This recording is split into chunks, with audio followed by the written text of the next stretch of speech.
kapayapaan ng Panginoong Hesukristo ay sumainyong lahat. Magandang araw sa inyong lahat, saan mang sulok ng mundo kayo naroroon sa sandaling ito. Ang babasahing mabuting balita sa araw na ito ay pinamagatan kong marami ang tinawag, ngunit konti ang napili. Pagbasa sa banal na ebanghelyo ayon kay Apostol Mateo, ika-22 kabanata. Ang parabola ng piging ng kasal. Muling gumamit si Jesus ng mga parabola sa pakikipag-usap sa mga tao. Ang kaharian ng langit ay ganito. Minsan may isang hari na naghanda ng piging sa kasal para sa kanyang anak. Ipinadala niya ang kanyang mga alipin upang sabihin sa mga inanyayahan na pumunta sa piging, ngunit ayaw nilang pumunta. Kaya't nagpadala siya ng iba pang mga alipin na may ganitong mensahe para sa mga panauhin. Ang aking piging ay handa na. Ang aking mga kapong baka at tinatanging guya ay kinatay na, at lahat ay handa na. Hali kayo sa piging ng kasal. Ngunit ito ay hindi pinansin ng mga inanyayahang panauhin at nagpatuloy sa kanilang gawain. Ang isa ay pumunta sa kanyang sakahan, ang isa ay sa kanyang tindahan, habang sinunggaban ng iba ang mga alipin, binugbog at pinatay. Ang hari ay lubhang nagalit, kaya't ipinadala niya ang kanyang mga kawal na pumatay sa mga mamamatay tao at sinunog ang kanilang lungsod. Pagkatapos ay tinawag niya ang kanyang mga lingkod at sinabi sa kanila, "Ang aking piging ng kasal ay handa na, pero hindi karapat-dapat ang mga taong inimbitahan ko. Pumunta ngayon sa mga pangunahing lansangan at anyayahan sa pista ang pinakamaraming tao na makikita ninyo."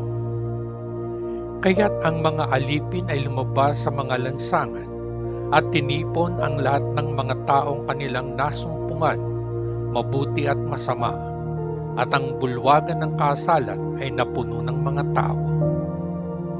Pumasok ang hari upang tingnan ang mga panauhin at nakita niya ang isang lalaki na hindi nakasuot ng damit pangkasal. "Kaibigan, paano ka nakapasok dito nang walang damit pangkasal?" tanong sa kanya ng hari. Ngunit walang sinabi ang lalaki. Pagkatapos ay sinabi ng hari sa mga lingkod, "Itali ninyo siya sa kamay at paa at itapon sa labas sa dilim. Doon siya iiyak at magngangalit ang kanyang mga ngipin." At nagtapos si Jesus. Maraming imbitado, ngunit kakaunti ang napili. Ang tanong tungkol sa pagbabayad ng buwis. Humayo ang mga Pariseyo at gumawa ng plano upang bitagin si Jesus sa pamamagitan ng mga tanong. Pagkatapos ay ipinadala nila sa kanya ang ilan sa kanilang mga alagad at ilang miyembro ng partido ni Herodes. "Guro," sabi nila, "alam namin na nagsasabi ka ng totoo. Itinuturo mo ang katotohanan tungkol sa kalooban ng Diyos para sa tao, nang hindi nababahala kung ano ang iniisip ng mga tao, dahil hindi mo pinapansin ang katayuan ng isang tao. Sabihin mo sa amin kung gayon, ano sa palagay mo? Labag ba sa ating kautusan na magbayad ng buwis sa emperador ng Roma o hindi?" Si Jesus gayunpaman ay batid ang kanilang masamang plano, kaya't sinabi niya, "Mga ipokrito kayo, bakit ninyo ako sinusubukang bitagin? Ipakita ninyo sa akin ang isang barya para sa pagbabayad ng buwis. Dinala nila sa kanya ang barya at tinanong niya sila, "Kaninong mukha at pangalan ang mga ito?" "Sa emperador," sagot nila. Kaya't sinabi ni Jesus sa kanila, "Bueno kung gayon, bayaran ninyo sa emperador ang pag-aari ng emperador, at ibigay ninyo sa Diyos ang pag-aari ng Diyos." Nang marinig nila ito, sila ay namangha at iniwan nila siya at umalis.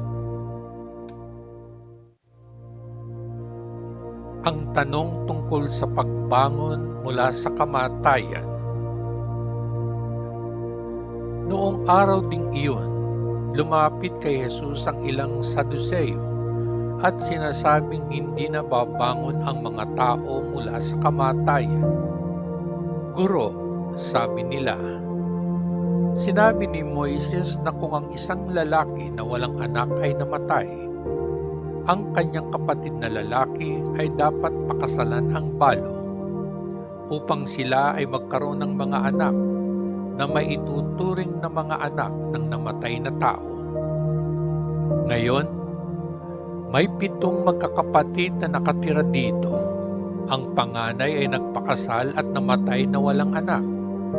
Kaya iniwan niya ang kanyang balo sa kanyang kapatid. Ang bagay na ito ay nangyari sa pangalawang kapatid, sa ikatlo at sa wakas sa lahat ng 7. Huli sa lahat, namatay ang babae. Ngayon, sa araw na muling mabubuhay ang mga patay, kanino siya magiging asawa? Lahat sila ay nagpakasal sa kanya." Sinagot sila ni Jesus, "Gaano kayo kamali? Ito ay dahil hindi ninyo alam ang kasulatan o ang kapangyarihan ng Diyos. Sapagkat kapag ang mga patay ay muling nabuhay, sila ay magiging katulad ng mga anghel sa langit na hindi na mag-aasawa. Ngayon, tungkol sa pagbangon ng mga patay, hindi ba ninyo nabasa ang sinabi sa inyo ng Diyos?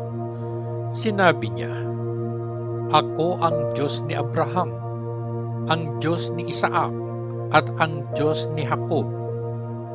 Siya ang Diyos ng mga buhay, hindi ng mga patay." Nang marinig ito ng mga tao, namangha sila sa kanyang pagtuturo.